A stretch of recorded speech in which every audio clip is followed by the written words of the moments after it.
Paul Pogba kwa mara ya kwanza leo alifanikiwa kurejea tena uwanjani baada ya kutokuonekana uwanjani kwa miaka miwili na zaidi. Unatambua tangu apate ule msala wa kutumia madawa kusisimua misuli, hakuwahi tena kuonekana uwanjani.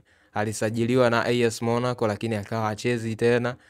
Lakini leo kwa mara ya kwanza aliweza kupata nafasi ya kucheza mchezo wake wa kwanza baada ya kukaa nje kwa takriban miaka miwili na zaidi.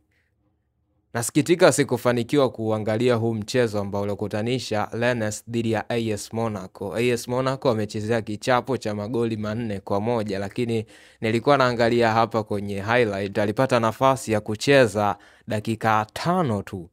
Alipata nafasi ya kucheza dakika 5 katika huu mchezo, aliingia dakika 85 na akamalizia mchezo ambao kwa bahati mbaya wamechezea kichapo cha magoli 4-1 dhidi ya klabu ya Rennes katika ligi kuu ya nchini Ufaransa. Paul Pogba is back.